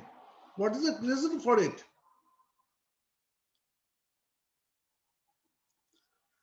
Root cause is captured in a data field when problems are closed. Supplied by a person who identified the solution. Root cause is captured in a data field when problems is closed. Sometimes what happens is you keep on capturing the data, and the best data are which are closed in nature. Means when the customers are satisfied, when we don't need to provide any kind of services, then you can analyze what was the incident, how it has been closed, what are the steps it has been taken, how much time it has been taken, how many people it has been taken, and why the problem has happened. So ultimately you can give the answers to the why. The big answers you can provide when you know the whole things together, and when the root cause is closed, means when the incident has been satisfied, when the incident has been taken care of by the support service group and they have been able to close the matter. That means the problem has been resolved. Root cause is not always related specifically to hardware products or software systems. It doesn't mean that all the root cause are for hardwares or for softwares. Sometimes it could be for persons also. The guys who are doing, he is incompetent. He doesn't know how to do it. He doesn't know what systems to be used. He doesn't know how to test it. He doesn't know how to performance analysis. So it doesn't mean that the root cause are always for hardware and softwares. It is often related to how people are implementing or using technology. Sometimes the problems could be of the people, of the end users who are using it. If they don't know how to use it, or they don't have the knowledge to use it, or the people who are providing the services, they don't have knowledge to use it, to do that.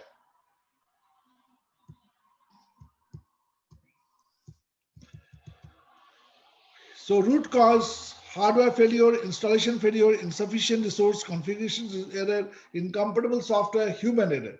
So there are different kinds of root cause. Could be hardware and software, and sometimes hardware doesn't mean or software doesn't mean that it is an error of that software or hardware. It could be an incompatible software, or it could be human error also. Trend and root cause analysis work in hand. Trend of the root of the incidents and the root cause analysis goes hand to hand. They can be used reactively or proactively. Root cause analysis is the more difficult of the two disciplines. Companies that fail to capture that eliminate root cause put themselves at risk for incidents to happen again. Yes, usually what is the trend of the problem and the root cause goes hand to hand, and the company's first job is to analyze the problem, analyze the trend of the problem, and find out what is the root cause of the problem. Until and unless you find out the root cause of the problem, you are not safe. The company who can find out the root cause of the problem much faster, then they using the incident management more effectively, more properly, and that's really helped them to make their organizations much more perfect in terms of support services. The fact is, there is a solution in the knowledge base does not make it okay for the incident to reoccur. Because if you can do it, if you can find out the root cause, then there is the least amount of probability that the same incident will reoccur again. Reoccur means your client is not charging, is not paying you. Reoccur means you have not been able to satisfy the customers in a proper way. Now reoccur means it's the cost comes to your company. The first time when the customer comes, if you can fix the problem, then it's okay. But if you cannot, then your ultimate job is to satisfy the customer, resolve the problem. So if the problem happens, if the same incidents happens, reoccur again and again, then it is a problem with the company itself or the industry. And the cost has to be borne by the industry itself. Ultimately, customers would prefer that incidents be prevented. So any customers, whoever comes to you, they always wants to get the benefit of fixing the problem. Benefits of improvement. Service desk managers are under pressure to demonstrate the value of service desk service, justify the funds and resource the team needs to deliver those services. Usually, when you become a service desk manager, you are under pressure. What kind of pressure? That demonstrate the value of service desk. How many people are involved? All the peoples are taken into, are working properly, and they have been used properly. The time management has been used properly. They are doing their task. They have been satisfying the customers, and also the manager has to satisfy the funds which has been allocated for this department and the resource, the teams which has been delivered for this particular department has been used efficiently, and they're really required by the departments. Members of the service desk team must learn, justify, and quantify the benefits of their ideas in financial terms. As I said, ultimately, the bottom line is that your success of any department is financial. How financially you can save the organizations. If there's a repeated reoccurring of the same incidents, that means you guys are not doing the right job.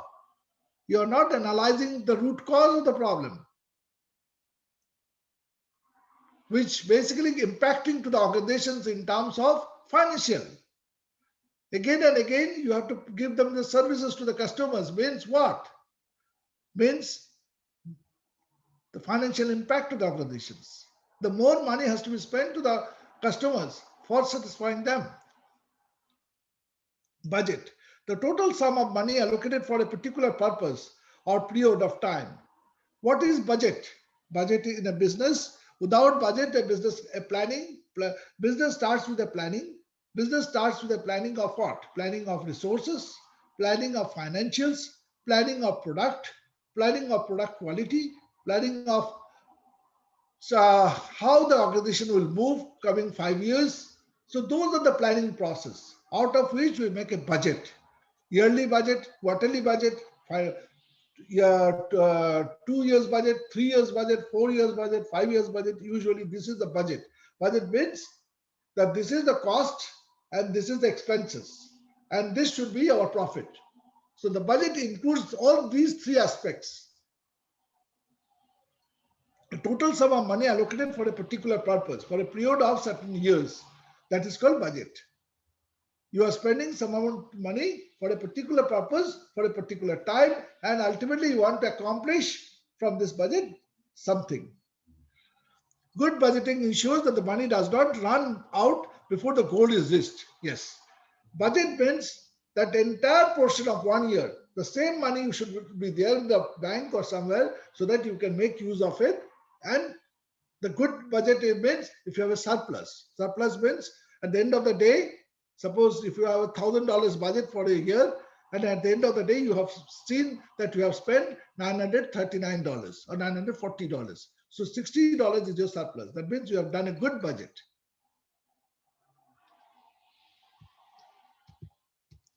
Communicating the financial benefits of improvements. So when an organizations to justify improvements initiative, when you improve in the whole organizations, you have to involve the whole people. People should know what is the business value. People should know that what is the ultimate of the organization. If the organization becomes healthy in sense and financial healthy, then they are sustaining their jobs. Their job is not going out.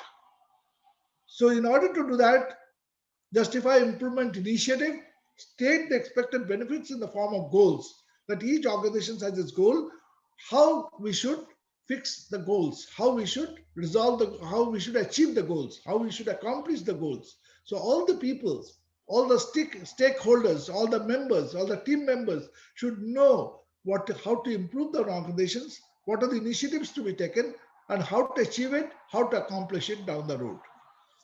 Metrics. What are the metrics for that? Metrics typically accesses characteristics such as cost, customer satisfactions, efficiency, effectiveness, employee satisfactions, quality. What is the characteristics of an organization? Means in order to run an organization in a healthy way, in a appropriate way, what are the things to be taken into, what are the characteristics, metrics, what are the metrics of the organizations for that? One is cost aspect, one is customer satisfaction aspect.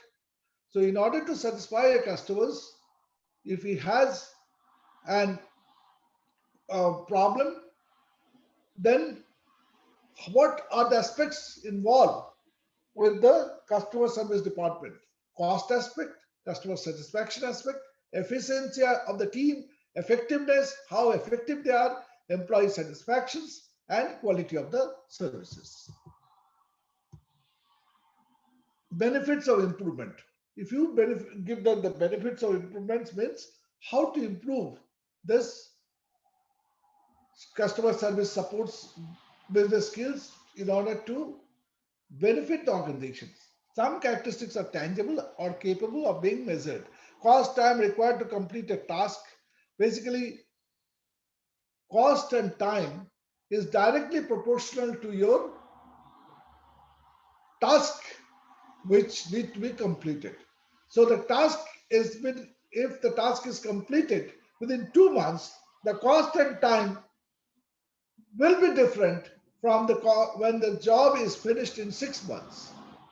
So it is directly proportional to the task completeness. The complete of task is directly proportional to the task and cost. Other characteristics are intangible. So these are the tangible. Cost is what? Cost and time is the tangible part of the characteristics of the benefits of improvements. And others are intangible, such as customer satisfactions, employee satisfactions, which you don't have much control on yourself. But in case of cost and time, you have a control. But customer satisfactions is something intangible. Employee satisfactions is something intangible. Quality is intangible. Intangible characteristics reflect perceptions and are therefore more subjective. Both tangible and intangible goals are important. Yes, both tangible and intangible goals are important. Intangible characteristics reflect perfections, the perceptions. Basically, it gives you like customer satisfactions. If the customer is not satisfied, what will happen? His perception will, oh, this company is not good. Their customer support service is not good. So the perception will change. If you are not happy with the employer, what will happen? Oh, this is a bad employer. He doesn't pay nice. They're rude. They want more jobs. So basically, employee satisfactions, customer satisfaction, these are the intangible characteristics leads to give you a bad perceptions to the whole organizations. But at the end of the day, both tangible and intangible are equally important. By establishing both tangible and intangible goals, with goals such as quality, customer satisfaction as primary objectives, company can achieve a balanced customer oriented. If you can balance them, if you can balance between tangible characteristics and intangible characteristics, then you can really have a good customer oriented result. The customer will be happy. Cost efficiency, quality customer satisfactions, effectiveness, and employee satisfactions. If you can balance them from both sides, then ultimately you can have the customers ultimately happy. Calculating a labor savings. Time is money. Labor often represents labor and benefits. Saving time, calculate an hourly hours. I think I told you before that if a job can be completed in 1 hour, And if the job can be completed in 3 hours, what is the differentiations? Differentiation is in terms of spending of hourly cost. Hourly cost to your salary, hourly cost to your lights, infrastructure, and administrations. So all this together comes to your cost. So you have to educate your people that calculating a labor savings, how you can, the project, the supervisors, the managers should learn how to save the labor. Try to understand here, in case of service industry, the labor of the main product of the service is human resources. Here, least amount of cost goes to your technology part. Majority of them are capital expenses. But recurring expenses, day-to-day expenses is your labor, your human resources. That labor means, what is labor means? Labor means is time. How many hours you are investing or basically for a particular customer satisfactions. So that is your cost. And that cost includes your infrastructure cost, administrative cost, and other expenses, incidental expenses.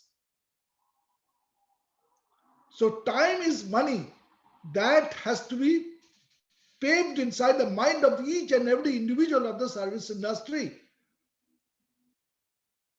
They should know that what is the impact of the cost, or what is the impact of this labor cost. Labor and benefits usually represent 60 to 80% of the service desk's overall cost. So in the service desk, 60 to 80% of the cost goes to your labor. Saving time means you are basically, in return, you are saving hourly rate.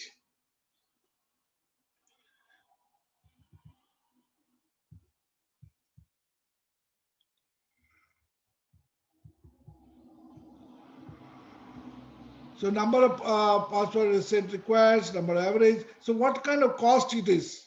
Basically, this is the total amount of cost, actual data and actual cost. Benefits of improvement: when calculating savings, accurate data is important.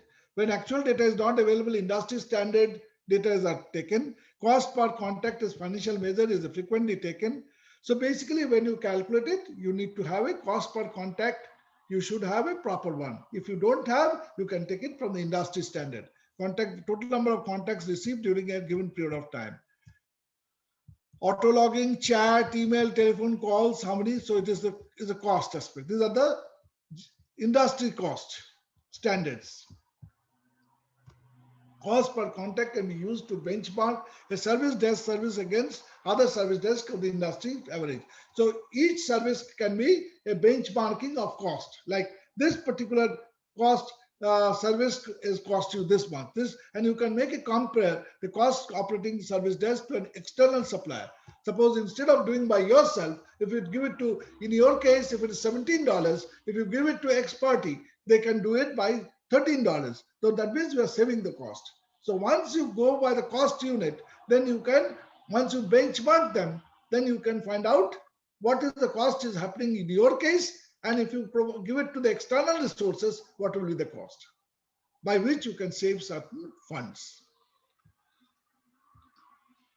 Presentations are an important form of communications. Today, we already discussed that. Using presentation to communicate. They use to convey informations, promote the benefits of ideas and opportunities, win approvals for ideas and opportunities. Professional presentations are an important way to build credibility. The ability to make presentations can greatly influence a person standing in as her company and community. In fact, I wish some of you become a manager. And if you become a very senior manager, a day will come, you have to have a presentation in front of your corporates by which you have to show your departments. In some presentations, you may have to show performance credibility. In some presentations, you have to show how you are retaining your clients, how you are satisfying your clients, how you are basically doing incident management, time management, quality management, performance management, resource management, and technological managements. So basically, presentations will give you the whole pictures of the department by means of which the corporates will understand what exactly you are doing. Promote the benefits of ideas and opportunities, win approval of ideas and opportunities. Ultimately, what happens is the presentations when you are becoming a senior manager and you have to present in front of the corporates, ultimately they will give you the budget. You have to provide a budget to them that at the end of the year, I need say 120,000 for this department or maybe 2 million for this department. You have to justify them why you need, and then if they feel that your presentation is correct, then they will sanction the budget. The ability to make presentations can greatly influence the person standing in his heart, company, community, and industry. Like when you give a presentations, performance presentations, financial presentations, quality presentations, technological presentations, time presentations, whatever it is, project presentations, it ultimately boils down to your stand, how you are contributing to the company, to the community, and to the industry, and how you are basically positioning yourself in terms of satisfying your clients. Using presentations to communicate, the setting in which presentations are made may vary. Audience members are being brought together for a reason. The approval is needed to move forward on a project.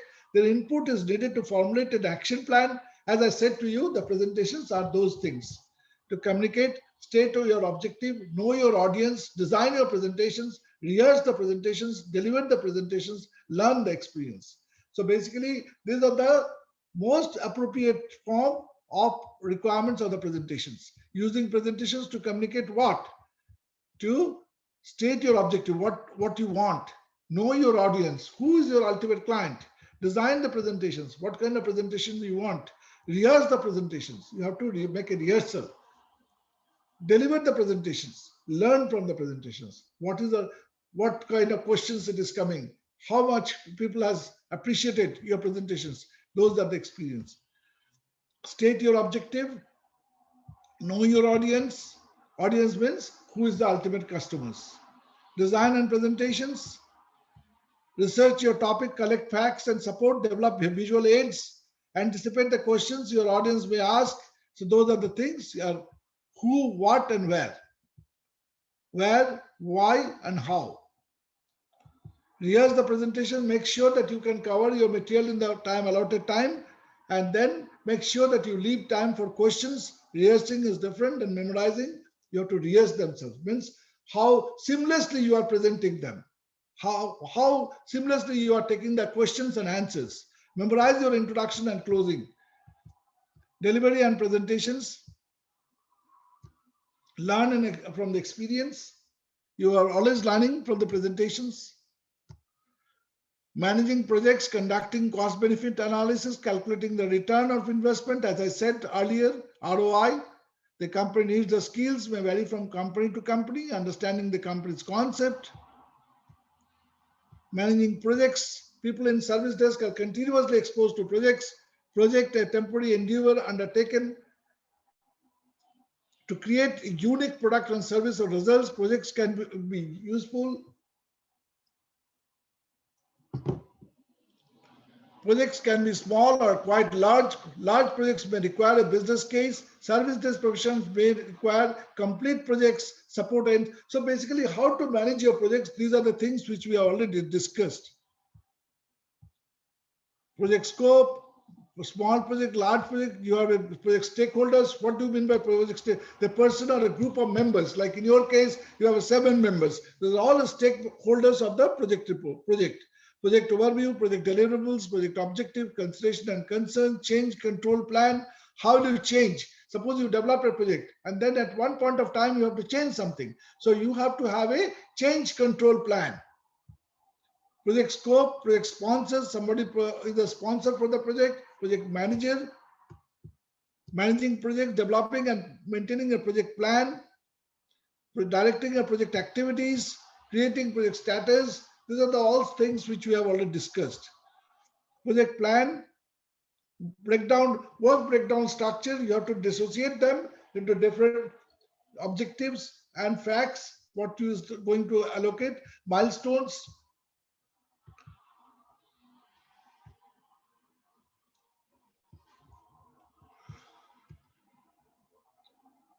A critical project manager responsibility is communicating to a regular basis to the interested party, accomplishment of this project. Project status reports typically include accomplishments this for a small period, how much you have accomplished. So the entire project has been dissociated into several fragments in terms of time and in terms of accomplishment. Resource required time and period, consideration and concern, ongoing communications, failing to communicate. Technical professionals can learn about project management, observing how projects are run, trying to understand the keys to project management success, being an active participant when working on a project team. If you're interested in being project manager, take advantage of training. Yes, you have to take the training advantage. If you really wants to become a successful manager, you have to self-study opportunities, serve the mentor. You can ask, you can become a seasoned project manager if you work as a mentor. Like you can opt to the industry that I want to teach my other guys.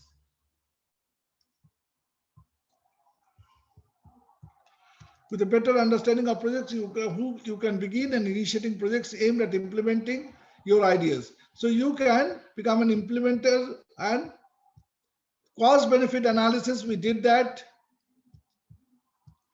On time, ongoing recurring expenses, all things, there are tangible and intangible expenses. We have to take care of those. Better information, improved communications, improved analysis, moral. These are the things which we have discussed.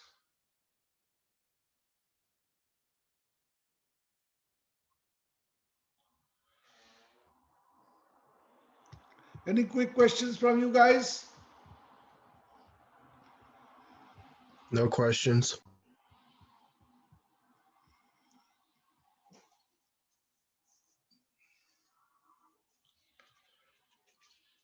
So is Asadullah is there?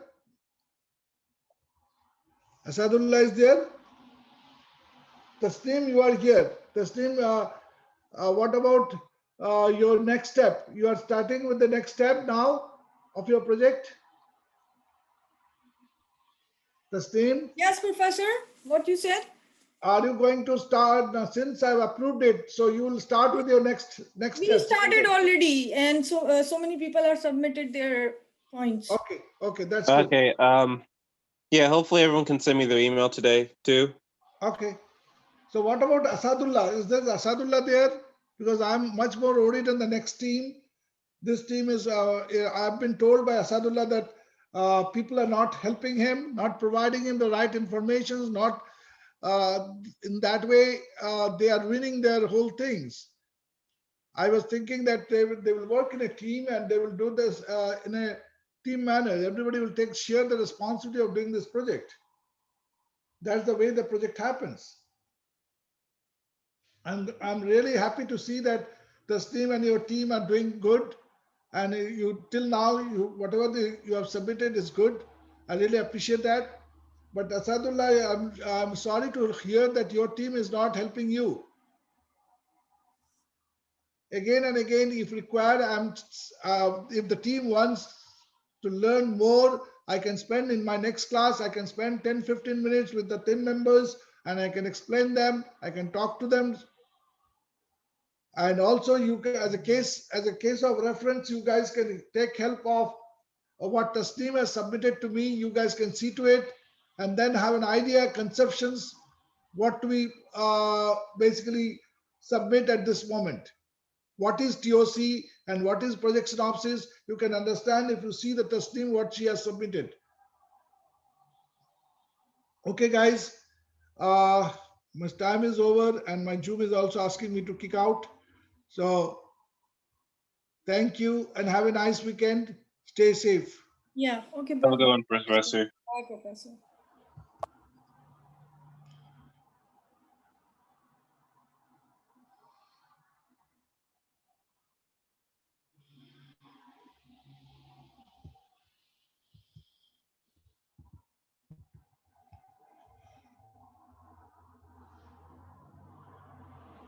Hi, Jonathan. How are you? I'm